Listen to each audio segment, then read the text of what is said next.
Donc nous voici sur la deuxième partie, donc de la vidéo 4 sur le couple dans le plan de Dieu. Donc on continue. Regardons maintenant dans Jean 10 au verset 11 ce qu'il nous dit. Le bon berger donne sa vie pour ses brebis. Et sur le plan du couple, le mari aussi peut être assimilé au berger du couple. D'ailleurs, quand David commet l'adultère avec Bathsheba, Nathan le prophète vient le voir et lui raconte la parabole de l'homme qui avait une seule petite brebis. Et sa brebis est subitement prise par un homme riche qui avait beaucoup de brebis et qui n'avait pas eu pitié de lui, qui n'en avait qu'une, une petite brebis. Et je crois que le mari est aussi le brebis de son épouse et de son foyer. Et voyez ce que Jésus dit, le bon berger donne sa vie pour ses brebis.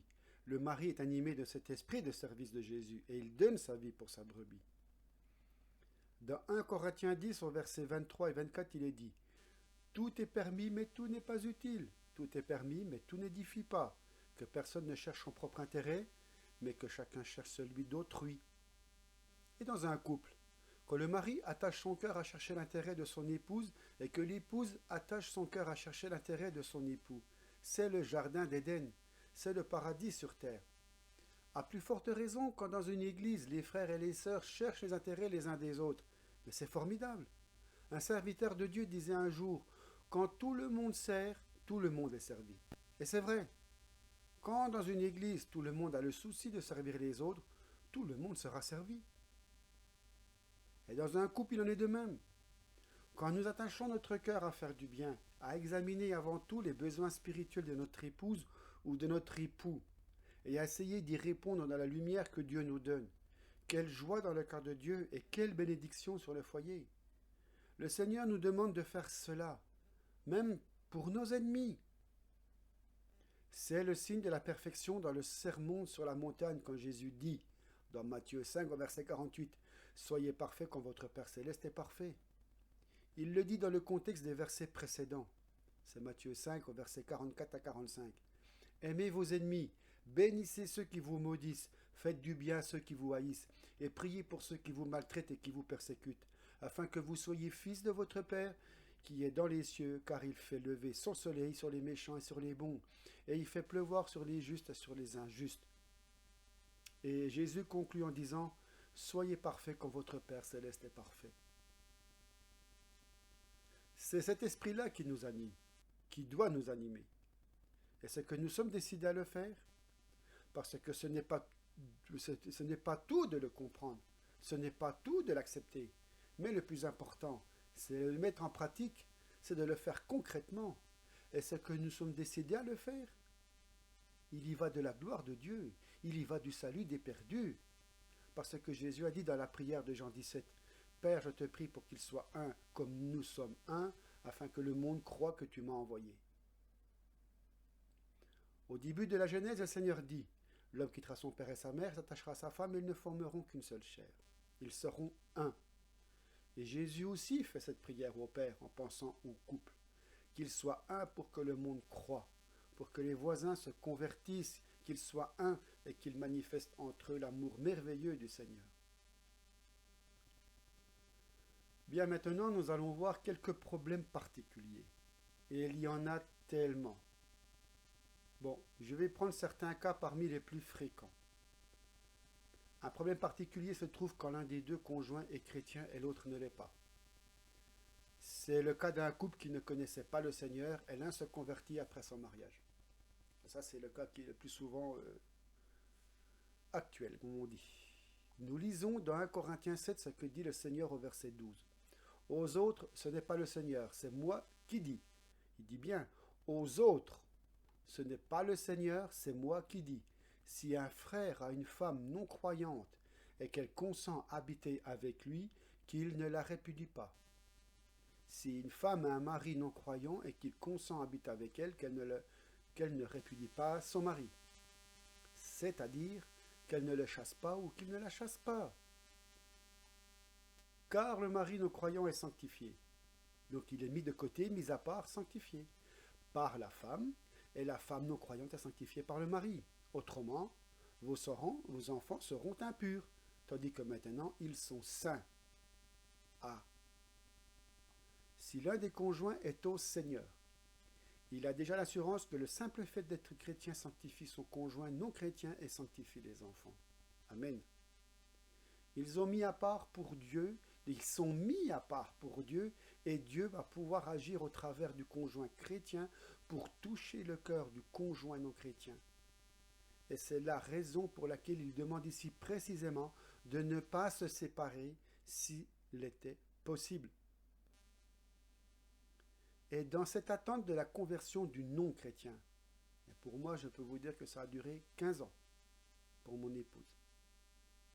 Le Seigneur nous demande de faire ce que disait tout à l'heure, c'est-à-dire de manifester le fruit de l'Esprit, de continuer à intercéder dans la prière, de rester s'il le faut dans le silence et de manifester l'amour du Seigneur pour le conjoint qui n'est pas converti.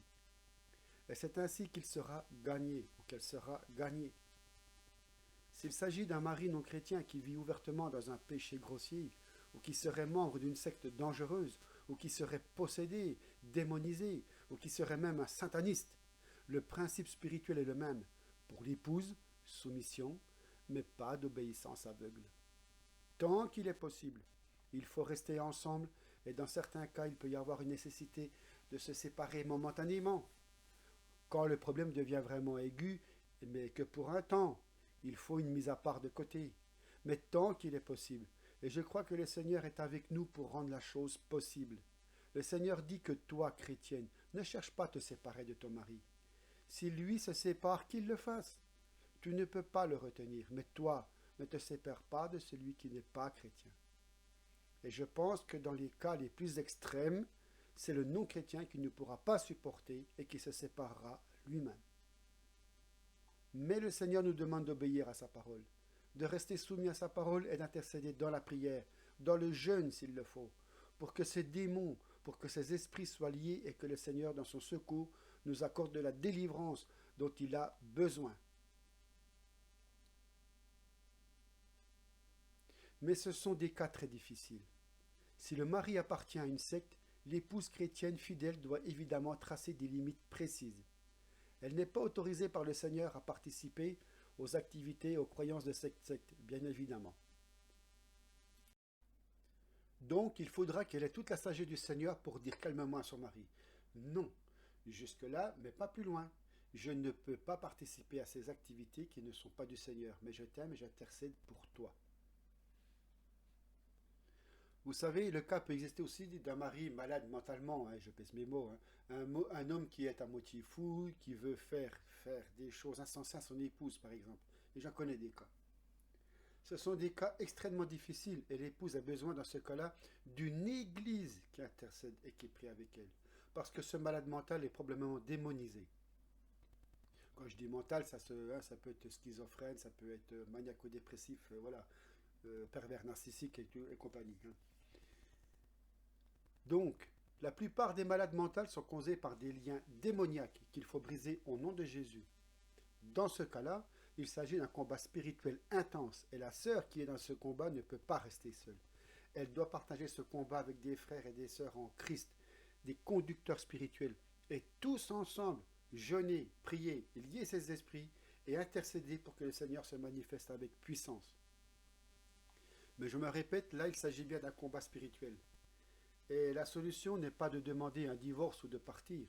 Ça ne réglera rien. La solution, c'est de compter sur l'intervention toute puissance du Seigneur, à qui tous les esprits sont soumis, et de compter sur l'autorité que le Seigneur nous a donnée selon sa parole.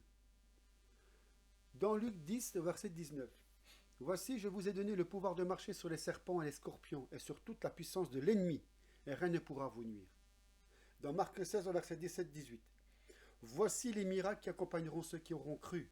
En mon nom, ils chasseront les démons. » Et il s'agit d'un combat qui peut être long. Et dans ce combat, nous avons besoin de nous revêtir des armes du Seigneur, de ne pas être seuls, de partager ce fardeau avec nos frères et nos sœurs, et de nous engager résolument dans un combat victorieux. Car nous avons des promesses pour la famille. Nous avons des promesses pour le conjoint. Et il n'y a pas de raison que le Seigneur ne réponde pas à ces promesses si nous faisons ce que nous avons à faire. Mais je ne dis pas que ce sont des choses faciles. Ce sont des combats très très durs. Ce qu'il faut éviter à tout prix, c'est de tomber dans ces péchés qui nous enveloppent si facilement dans le cas où le conjoint n'est pas au Seigneur, comme aussi dans le cas où le conjoint est chrétien mais d'un caractère très difficile à supporter. Et les péchés les plus fréquents sont les suivants. C'est l'apitoiement de soi, ressentiment, la colère, les amertumes, la justification de soi ou le repliement sur soi, abandon complet de toute réaction de foi. Ce sont des péchés. Mais le découragement n'est pas un péché. On peut être découragé à l'extrême, comme Paul qui désespérait même de conserver la vie tellement ses épreuves étaient grandes. Mais se replier sur soi dans une attitude négative, incrédule, en disant c'est impossible, je n'y arriverai jamais à résoudre ces problèmes, c'est fini. Là, c'est un péché devant Dieu. Parce que le Seigneur est fidèle, il est puissant et il a fait des promesses. Évitons donc de nous apitoyer sur nos souffrances, car c'est une grâce devant Dieu si nous n'avons rien fait de mal.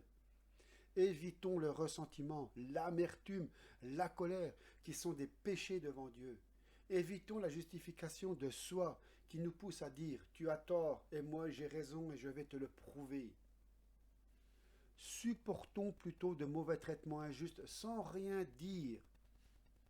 Et évitons de nous replier sur nous-mêmes, de nous enfermer dans notre coquille, de tomber dans la dépression, d'accepter toutes les pensées négatives que le diable va mettre en nous pour nous faire chuter. Le Seigneur veut des combattants et des vainqueurs. Il le dit dans Apocalypse à 7 reprises aux 7 églises, à celui qui vaincra. Mais non pas avec notre force. Nous n'en avons aucune, mais avec la force toute puissante que Dieu nous donne, que donne le Seigneur à ses bien-aimés. Nous pouvons compter sur la force du Seigneur parce qu'ici il est parlé de victoire à celui qui vaincra. Cela veut dire qu'il y a des combats. Pardon. Et la Bible dit bien que les combats que nous avons à mener ne sont jamais des combats faciles. Ce sont toujours des combats intenses, car nous n'avons pas à lutter contre des hommes, nous n'avons pas à lutter contre notre conjoint, nous n'avons pas à lutter contre des esprits, nous avons, à lutter contre des esprits, des dominations, des autorités de ce monde de ténèbres. Et pour cela, nous devons être vêtus des armes de Dieu. Pour cela, nous devons être remplis du Saint-Esprit, de la soumission au Seigneur. Et c'est à ce moment-là, le Seigneur nous donnera la victoire qu'il a déjà remportée. Si nous sommes dans une difficulté intense, un problème de couple qui n'arrive pas à se régler, sachons que la plus grande crainte que nous devons avoir, c'est de perdre notre communion avec Dieu dans cette épreuve. En nous laissant aller à toutes sortes de péchés, d'apitoiement, de crainte, de colère ou d'amertume. Nous devons à tout prix garder notre communion avec Dieu, cultiver notre communion avec Dieu pour pouvoir recevoir dans ce combat si dur tout le secours dont nous avons besoin, la solution qu'il nous faut, la délivrance pour notre conjoint et sa conversion. Le Seigneur compte sur notre fidélité et nous voyons les récompenses qui nous attendent. Et la récompense la plus grande, n'est-ce pas de s'entendre dire, comme dans Matthieu 25, verset 11, « Entre bon et fidèle serviteur dans la joie de ton maître ». J'aimerais aussi parler d'un point particulier qui est quand même très important. Je voudrais parler en ce qui concerne les relations de couple, du domaine sexuel. Mais je creuserai encore plus loin dans une autre vidéo sur ce sujet pour les conséquences. Parce que j'ai pu remarquer, et certainement beaucoup d'entre vous aussi ont pu le remarquer, qu'il y avait dans ce domaine des problèmes importants, y compris dans les foyers chrétiens. J'aimerais donner quelques précisions sur ce que la parole de Dieu nous donne sur ce plan-là. Le Seigneur a dit à Adam et Ève avant la chute, c'est pourquoi l'homme quittera son père et sa mère et s'attachera à sa femme, ils deviendront une seule chair. Genèse 2, 24. Et dans le plan du bonheur que le Seigneur a prévu pour le couple, il y a aussi l'harmonie et l'équilibre sur le plan sexuel, comme sur le plan spirituel et sur le plan psychologique. Et je vous propose de lire dans 1 Corinthiens 7 ce que nous dit le Seigneur à ce sujet. Pour ce qui concerne les choses dont vous m'avez écrit, je pense qu'il est bon pour l'homme de ne pas toucher de femme. Toutefois, pour éviter l'impudicité, que chacun ait sa femme et que chaque femme ait son mari. Que le mari rende à sa femme ce qu'il lui doit et que la femme agisse de même envers son mari.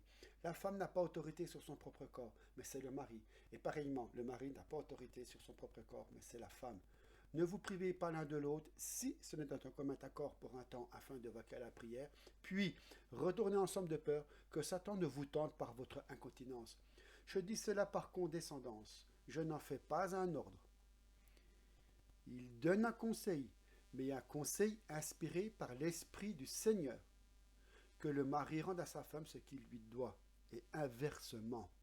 Il est important de souligner là que ce n'est pas le mari qui a autorité sur son propre corps, mais sa femme, et inversement aussi. Cela veut dire que le mari a des devoirs envers son épouse, la femme en a aussi envers son mari. Mais tout cela doit se faire toujours dans l'amour et dans la sagesse du Seigneur. C'est-à-dire que l'un, comme l'autre, ne doit pas se refuser sexuellement à l'autre lorsque son partenaire le désire. Cependant, y compris dans des foyers chrétiens, il y a des occasions où la femme se refuse pour une raison ou une autre. Et dans ce cas-là, il est conseillé au mari de ne pas user de son droit d'autorité, mais d'essayer de comprendre pourquoi son épouse se refuse. Et dans beaucoup de cas, si elle se refuse, ce n'est pas simplement par caprice, c'est parce qu'il y a un problème profond. Et c'est au mari à aider son épouse à résoudre ce problème et inversement aussi, bien entendu. Il y a des cas où la femme se refuse sexuellement à son mari parce qu'elle a été violée dans sa petite enfance. Et ce viol a entraîné un lien démoniaque sur cette femme, qui l'a rendue frigide, et elle n'arrivait pas à rétablir de relations sexuelles normales avec son époux. Et c'est un couple chrétien. Il faut que la lumière du Saint-Esprit se fasse dans la vie de cette femme, qui avait même oublié qu'elle avait été violée, tellement ça s'était passé dans sa petite enfance. Et dans ce cas-là, le Saint-Esprit a dû remettre en lumière cet événement tragique et lui montrer qu'à cette occasion-là, un démon était entré en elle et avait pris possession de sa vie. Et il a fallu qu'elle reçoive une délivrance que le Seigneur lui a donnée, bien sûr, parce qu'il est venu libérer les captifs. Et lorsqu'elle a été délivrée, elle a pu avoir joie, et bien sûr, à la grande joie de son époux aussi, reprendre des relations sexuelles complètement normales avec son époux. Vous voyez? Donc, quand il est dit, ne vous privez pas l'un de l'autre, c'est un conseil qui s'adresse à des chrétiens sains et équilibrés. Mais il y a des cas où, malheureusement, cet équilibre n'est pas présent et le Saint-Esprit désire mettre en lumière toute chose pour que la guérison s'installe dans le couple. Le Seigneur veut que le couple ait des relations sexuelles normales, heureuses, pleines et complètes. Mais le Seigneur demande aussi que d'un commun accord, ils se privent l'un de l'autre pour un temps, afin de vaquer à la prière. Donc le Seigneur demande que dans certaines occasions, il y ait, comme un jeûne sexuel, qui soit accepté d'un commun accord par le couple pour vaquer à la prière. Le fait de ne pas respecter ce conseil du Seigneur va certainement troubler l'efficacité de la prière. C'est-à-dire que si le couple se livre à des rapports sexuels alors que le Seigneur voudrait les mettre à part pour la prière, ils désobéissent à ce moment-là à la volonté du Saint-Esprit. Il y a des moments conduits par le Saint-Esprit où l'un comme l'autre doivent reconnaître que le Seigneur demande une mise à part, un arrêt, un jeûne sexuel, parce que rien ne doit nous distraire de la prière dans certains moments.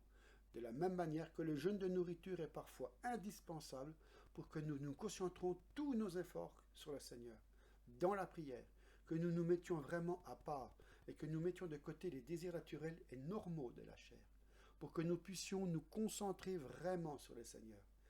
Et à ce moment-là, le Seigneur peut nous parler, notre cœur est prêt à l'écouter plus précisément. Et je crois qu'il faut accepter qu'à certains moments, le mari et la femme, d'un commun accord, se privent de relations sexuelles pour vaquer à la prière. Il y a aussi un point important dans Hébreux 13 au verset 4, en ce qui concerne les relations sexuelles. Que le mariage soit honoré de tous et le lit conjugal exempt de souillure, car Dieu jugera les impudiques et les adultères. Ah, il parle à des chrétiens. Le lit conjugal doit être pur de toute souillure. Et le Seigneur indique deux souillures précieuses, l'impudicité et l'adultère. Il est évident que le mariage chrétien doit être absolument pur de ces deux souillures.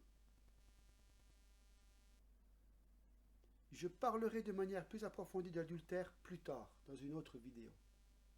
Mais en ce qui concerne l'impudicité, je crois qu'il est important de souligner que dans les relations sexuelles entre couples, on ne doit pas faire n'importe quoi entre chrétiens. Ce n'est pas parce que nous sommes mariés, mari et femme chrétiens, que nous avons la permission de faire n'importe quoi. Il y a des relations sexuelles, des attitudes sexuelles qui sont des abominations dans un couple chrétien. Il faut le dire. Il n'y a qu'une seule, et je me sens autorisé à le dire sous l'onction du Saint-Esprit, il n'y a qu'une seule position sexuelle qui soit permise par le Seigneur.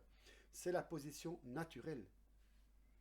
Et toutes les autres sont des abominations devant le Seigneur.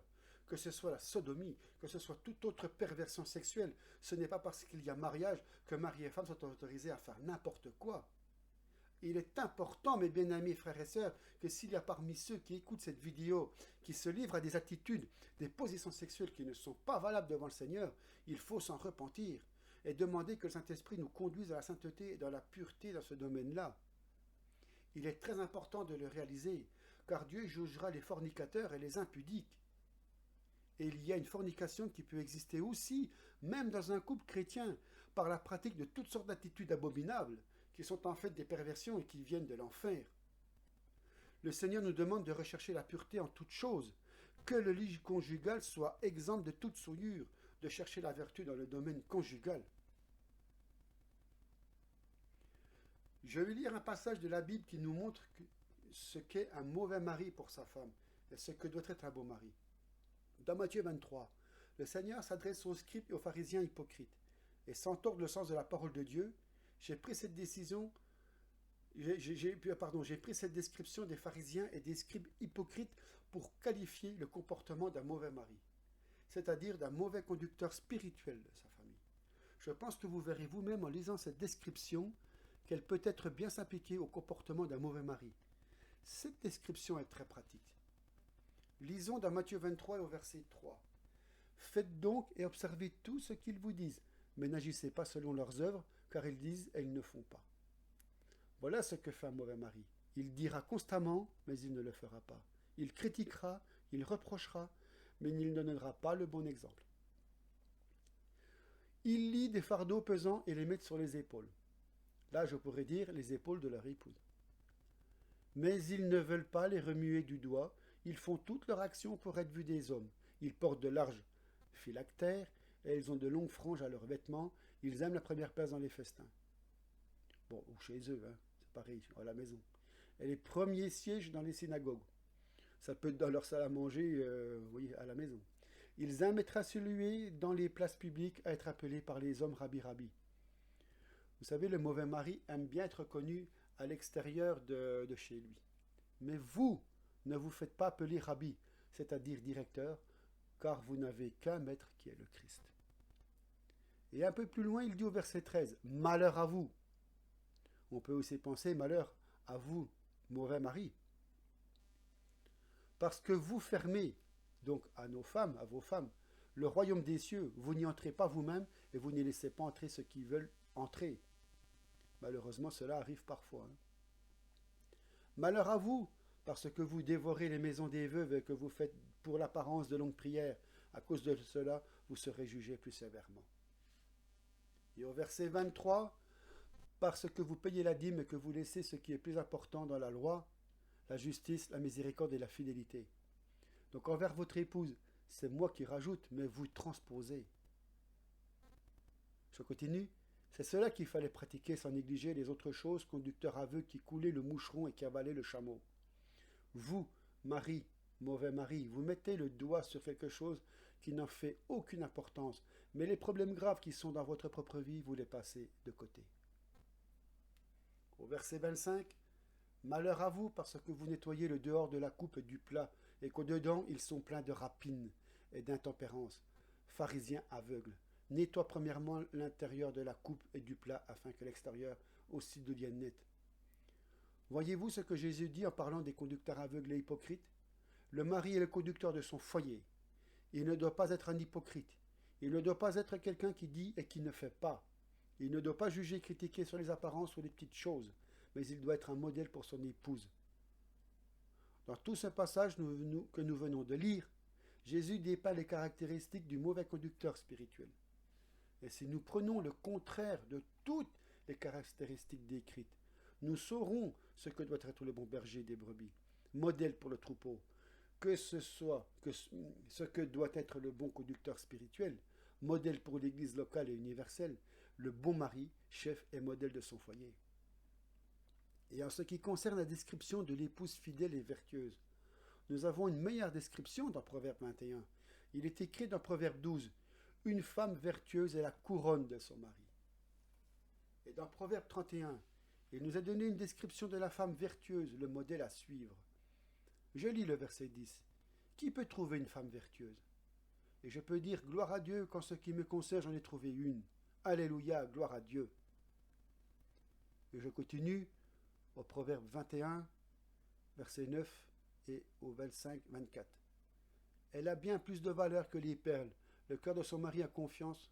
Le cœur de son mari a confiance en elle et les produits ne lui feront pas défaut. Elle lui fait du bien et non du mal. Il y a d'autres proverbes qui disent « Il vaut mieux habiter à l'angle d'un toit que de partager la demeure d'une femme querelleuse. » Une femme querelleuse est comme une gouttière qui fuit un jour de pluie. Alors, mes bien-aimées sœurs, gardez cet esprit doux et paisible, n'est-ce pas, qui est d'un grand prix devant Dieu. Nous lisons dans Proverbe 31, verset 12. Elle lui fait du bien et non du mal, tous les jours de sa vie. Si le Seigneur Jésus nous demande de faire du bien, même à nos ennemis, à combien plus forte raison à notre époux, qui est notre prochain le plus proche. Tous les jours de sa vie, elle lui fait du bien. Il n'est pas dit ici, elle lui fait du bien simplement les jours où il est de bonne humeur, mais de tous les jours de sa vie. La parole dit, elle se procure de la laine et du lin, elle travaille d'une main joyeuse, elle est comme un navire marchand, elle amène son pain de loin, elle se lève lorsqu'il est encore nuit, elle donne de la nourriture à sa maison, elle attache à ses servantes. Nous dirions aujourd'hui qu'elle donne de la tâche à ses machines, le lave-linge, lave-vaisselle, aspirateur, fer à repasser, machine à pain, mixer, robot, cuisinière, etc. Il ne faut quand même pas se cacher la face. Elle pense à un chant, je continue la parole, toujours la Proverbe 31, versets 12 à 24. Elle pense à un champ et elle l'acquiert. De fruits de son travail, elle plante une vigne. Elle ceint de force ses reins et elle affermit ses bras. Elle sent que ce qu'elle gagne est bon. Sa lampe ne s'éteint point pendant la nuit. Elle met la main à la quenouille et ses doigts tiennent le fuseau. Elle tend la main au malheureux. Elle tend la main à l'indigent. Elle ne craint pas la neige pour sa maison, car toute sa maison est vêtue de cramoisi. Elle se fait des couvertures. Elle a des vêtements de fin lin, de pourpre. Son mari est considéré aux portes. Lorsqu'il siège avec les anciens du pays, elle fait des chemises et les vend. Quand il est dit que son mari est considéré aux portes, cela nous montre que la femme vertueuse peut augmenter la considération de son mari aux portes de la ville, par la vertu dont elle fait preuve au foyer. Amen. Bien sûr, tout ceci n'est pas à prendre au sens littéral, mais simplement pour montrer que la femme vertueuse est une femme active dans son foyer. Et en passant, puisque nous citons ce passage, j'aimerais souligner que je pense personnellement de tout mon cœur que la place d'une femme chrétienne est dans son foyer pour le bonheur de son mari et de ses enfants. Je sais bien que dans l'esprit du monde actuel, avec tout ce qu'il y a à acheter, la vie difficile, les revenus d'un seul mari ne suffisent plus parfois maintenant. Et ça, on le comprend, le Seigneur le comprend. Et parfois, des femmes sont amenées à trouver un travail. Mais je crois vraiment de tout mon cœur que le plan parfait de Dieu, c'est que la femme reste au foyer pour s'occuper de son mari et de ses enfants. Et s'il y a des questions d'argent qui se posent, revenons à la promesse du Seigneur qui nous dit « Cherchez premièrement le royaume et la justice de Dieu, et toutes ces choses vous seront données par-dessus. » Matthieu 6, verset 23. Quand une maman travaille à l'extérieur, le foyer a bien du mal à manifester pleinement la paix, la joie de Dieu. Surtout quand il y a des petits-enfants. Bien sûr, quand il n'y a pas d'enfants ou que les parents travaillent ensemble à l'œuvre du Seigneur, il peut y avoir des circonstances particulières. Mais comme règle générale, surtout quand il y a des enfants en bas âge, la maman devrait rester au foyer pour animer le foyer, en faire un nid doux pour son mari et ses enfants, et manifester pleinement la volonté du Seigneur. Et c'est ce qui est écrit ici dans ce passage de Proverbe 31. Il est dit au verset 25. Elle est revêtue de force et de gloire, elle se rit de l'avenir, elle ouvre la bouche avec sagesse et des instructions aimables sont sur sa langue. Elle veille sur ce qui se passe dans sa maison, elle ne mange pas le pain de paresse. Ses fils s'élèvent, elle la dit heureuse. Son mari se lève et lui donne des louanges. Voilà une manière d'honorer aussi sa femme, lui donner des louanges. Plusieurs filles ont une conduite vertueuse, mais toi, tu les surpasses toutes. Et un verset qui est très important, le verset 30. La grâce est trompeuse, la beauté est vaine, la femme qui craint l'Éternel est celle qui sera louée par le Seigneur, par son mari et par tous ceux qui l'entourent. Récompensez-la du fruit de son travail. nous dit la parole. Parce qu'il y a une récompense lorsque le travail est bien fait. Et si le Seigneur dit lui-même, récompensez-la, c'est que lui aussi a une récompense en réserve. Et qu'aux portes ses œuvres la louent, au verset 31. Eh bien, aux portes du ciel, ses œuvres aussi la loueront. Alléluia. Alors, Marie, ne suivez pas le modèle du mauvais mari, évidemment, mais prenez le contre-pied. Et vos épouses, suivez le modèle de la femme vertueuse, et la gloire de Dieu se manifestera dans les relations du couple. La lecture de tous ces passages nous montre que dans la majorité des couples, le plan parfait de Dieu n'est pas respecté. Et ce que nous demandons, ce que nous demande le Seigneur, c'est d'ouvrir notre cœur à sa lumière, de réaliser ce que le Seigneur veut, et aussi nous repentir de nos mauvaises voies. 2 Chroniques 7, verset 14.